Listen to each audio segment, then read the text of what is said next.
آپ نے فرمایا ان خیر ما اخذتم علیہم اجرا کتاب اللہ ہے، بہترین اجرت وہ ہے جو تم اللہ کی کتاب کے بدلے میں لے رہے ہو۔ یہ مفتی زرولی نے نہیں کہا ہے، یہ روح المعانی میں یہ بات لکھی ہوئی۔ گھر میں شادی ہے، میراثیوں کو لاکھوں روپے دے دو، ڈھول والوں کو لاکھوں روپے دے دو، سارنگیوں والوں کا اکرام کرو، اور قوالی والے اور گلوکار تو بغیر پیسے کے آتے ہی نہیں ہیں، اور یہ جو حافظ ہے اور قاری ہے اور وہ غریب طالب علم جو آپ کے گھر پہ آ کے اللہ کی کتاب پڑھ رہا ہے، اس کو کچھ نہ دو۔ مفتی طارق مسعود یہ نہ سمجھے کہ حضرت اگر اس دنیا سے جا چکے ہیں تو حضرت کے مسائل بھی دفن ہو گئے۔ ہم الحمدللہ اپنے مسائل پہ ایک ایک چیز کا دفاع کریں گے۔ جو شخص قرآن کریم سنا رہا ہو یا نماز پڑھا رہا ہو یا دین کی کوئی خدمت کر رہا ہو، تو عام جو اردو کتابوں والے علماء ہیں وہ یہی جواب دیتے ہیں کہ جی امام کو کچھ بھی کسی قسم کا تحفہ دینا یا کچھ دینا جائز نہیں ہے۔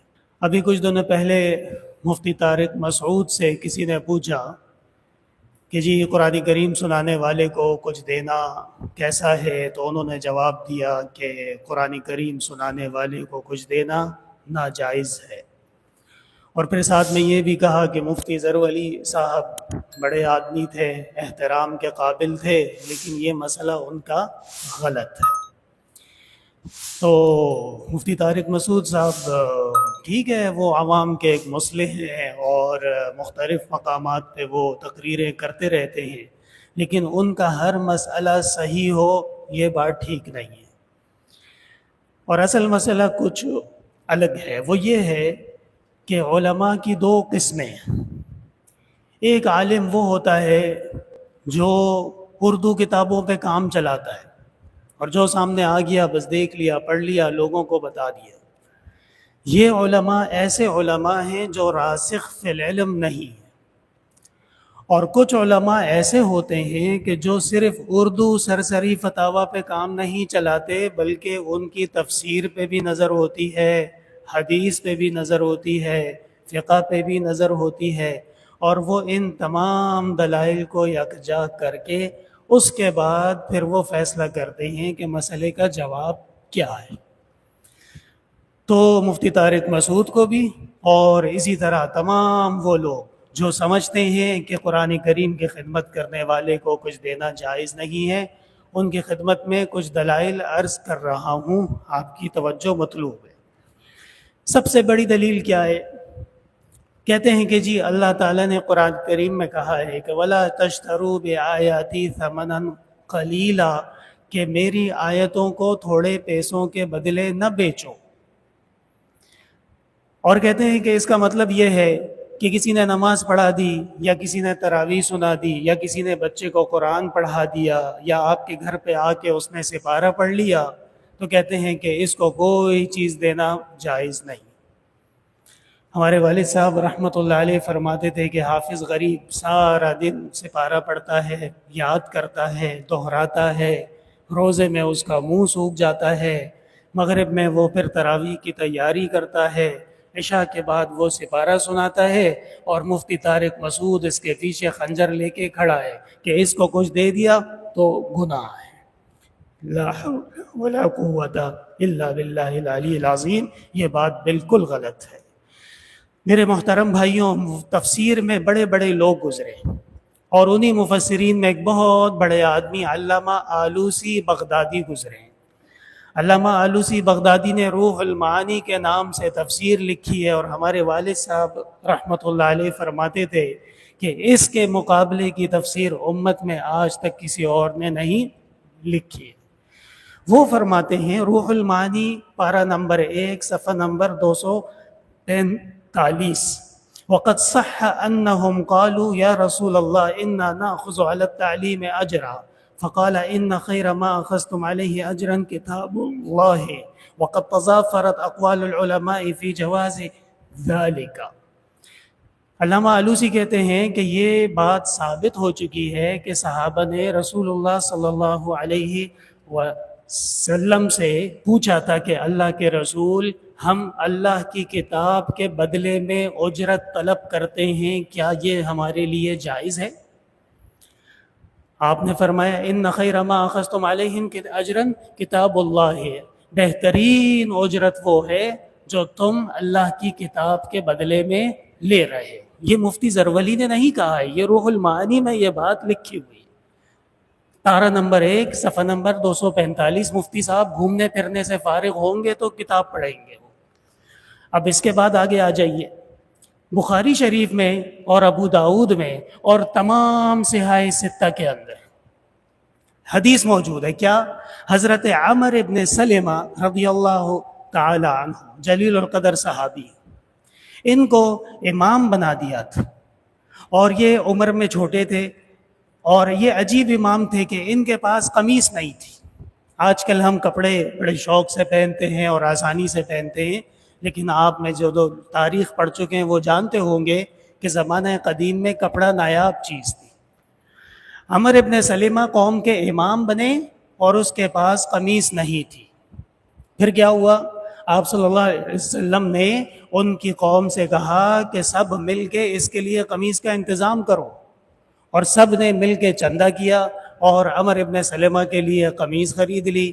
اور عمر ابن سلمہ فرماتے ہیں کہ میں زندگی میں کبھی اتنا خوش نہیں ہوا جتنا میں اس دن خوش ہوا جس دن مجھے میری قوم نے قمیص سی کے دی. یہ کیا چیز ہے؟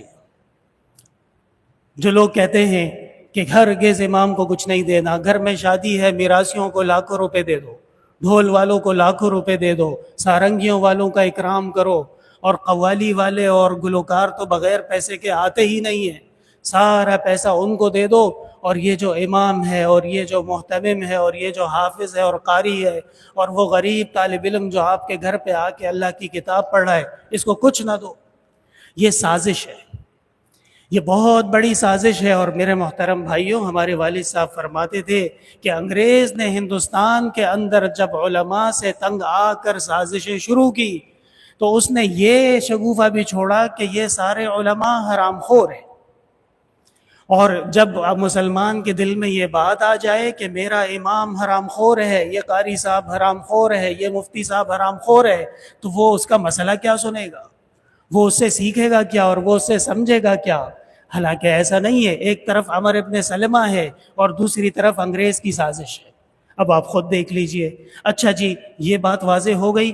اس کے بعد بخاری شریف کے اندر 17 جگہ پہ روایت موجود ہے. کیا روایت موجود ہے؟ کہ صحابہ کرام سفر پہ گئے تھے، اور سفر پہ وہ کسی جگہ پہ جا کے رک گئے، اور اس زمانے کا دستور یہ ہوتا تھا کہ قریب میں اگر کوئی بستی ہے، کوئی رہائشی لوگ ہیں، تو وہ مسافرین کا خیال رکھتے تھے. وہ مسافرین سے پوچھتے تھے کہ آپ کہاں سے آئے ہیں، کدھر جائیں گے، کیا خدمت کریں. لیکن یہ جو پڑوسی تھے یہ عجیب و غریب تھے کہ نہ یہ پوچھتے تھے، نہ انہوں نے کوئی اکرام کیا، کچھ بھی نہیں. اور دشمنی وہی تھی کہ انہوں نے بھی فتویٰ لیا ہوگا کہ ان کو کچھ دینا جائز نہیں.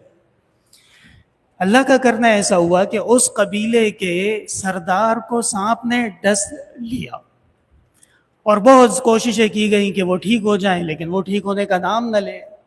تو بستی والوں نے آپس میں مشورہ کیا کہ یہ قریب میں کچھ لوگ آئے ہیں جو محمد اللہ کے رسول پر ایمان لائے ہیں، اللہ کی کتاب پڑھتے ہیں، عسیٰ ان یکون فیہم راق، ان سے جا کے پوچھتے ہیں شاید ان میں دم کرنے والا موجود ہو. آگے حضرت ابو سعید خدری رضی اللہ تعالی عنہ نے کہا کہ میں دم کروں گا اور گارنٹی کے ساتھ یہ بندہ ٹھیک ہوگا، لیکن تم لوگوں نے نہ ہمارے کھانے کا پوچھا، نہ ہمارا اکرام کیا، نہ ہماری مہمانی کی، تم ہمیں کیا دو گے؟ مختلف روایات ہیں. ایک روایت میں 30 بکریوں پہ بات ہو گئی، ایک روایت میں ہے 80 بکریاں، ایک روایت میں ہے 120.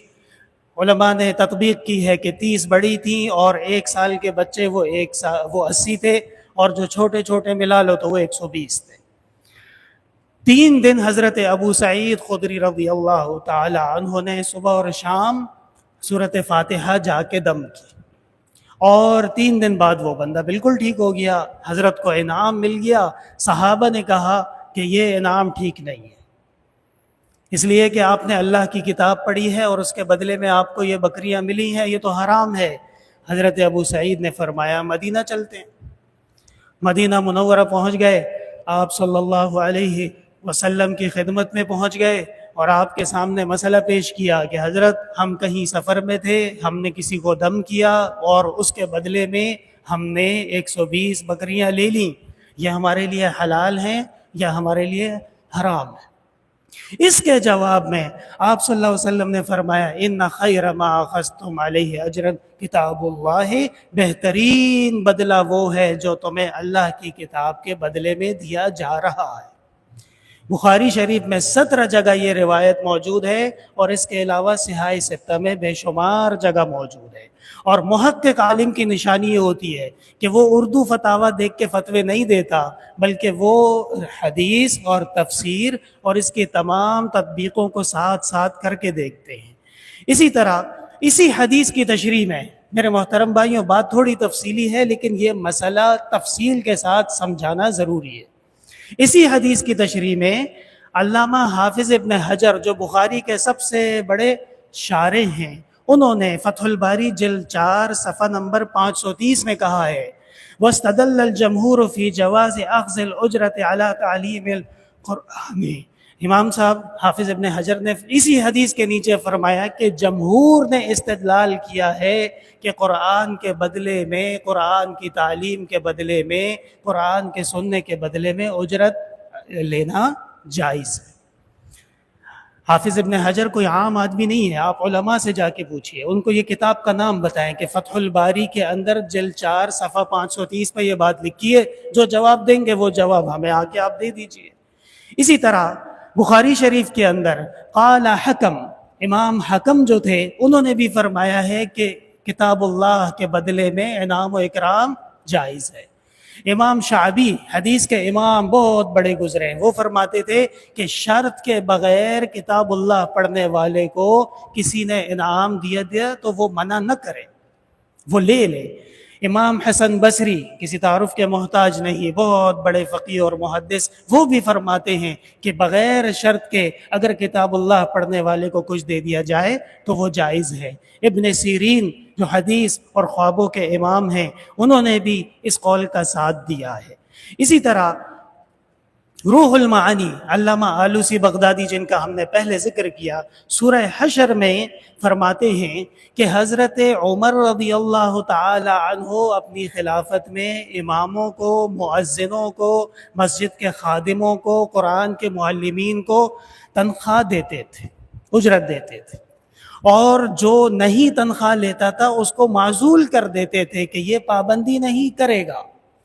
اور یہی بات شیخ الحدیث حضرت مولانا زکریا رحمۃ اللہ علیہ نے آپ بیتی میں لکھی ہے کہ محتمم کو چاہیے کہ فری فنڈ کے اساتذہ جمع نہ کرے مدرسے میں، اس لیے کہ فری فنڈ والے وہ پھر اس کو ایزی لیتے ہیں، اس کو سنجیدہ نہیں لیتے کہ کوئی تنخواہ تھوڑی دے رہا ہے، میرا دل چاہے گا جاؤں گا اور دل نہیں ہوگا تو نہیں جاؤں گا، تو مدرسہ تو تباہ ہو گیا نا، طلباء کا وقت ضائع ہو گیا۔ اور استدلال حضرت عمر کی اس روایت سے کیا ہے کہ حضرت عمر اپنے زمانے کے ائمہ اور مؤذنین کو فرماتے تھے کہ صحیح صحیح ڈیوٹی دے دو اور جو تمہاری اجرت بنتی ہے اگرچہ تمہیں اس کی ضرورت نہ ہو، یہ وضاحت اس مقام پہ موجود ہے، اگرچہ تمہیں اس کی ضرورت نہ ہو اس کے باوجود یہ تنخواہ تمہارے لیے لینا ضروری ہے۔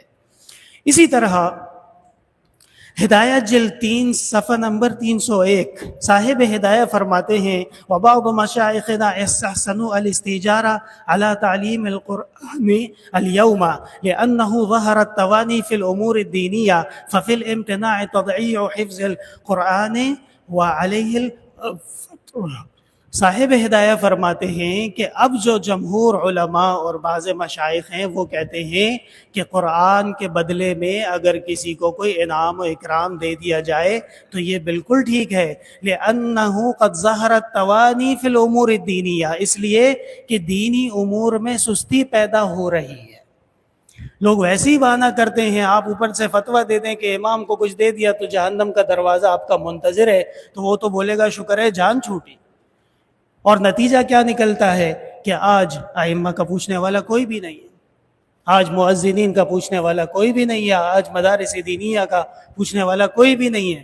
میرے محترم بھائیوں، اس کے ساتھ یہ وضاحت بھی میں کر دوں کہ میرے لیے کچھ نہیں چاہیے، دعا کر دیجئے اور اللہ تعالی حضرت کی اس امانت کو استقامت کے ساتھ آگے بڑھانے کی توفیق دے دیں۔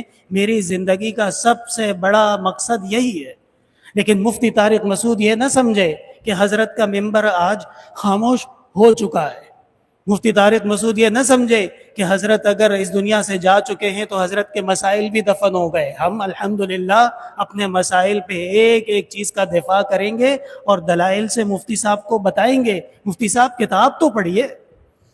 آگے دیکھیے، حضرت علامہ یوسف بنوری جو گرو مندر میں مدرسہ ہے اور پاکستان میں آج اگر علم ہے تو حضرت کی وجہ سے، اور حضرت نے کیا فرمایا ہے، معارف السنن جلد 2 صفحہ نمبر 241 میں فرماتے ہیں کہ اما علی المختار للفتوى فی زماننا فیجوز اخذ الاجر للامام والمؤذن والمعلم والمفتی۔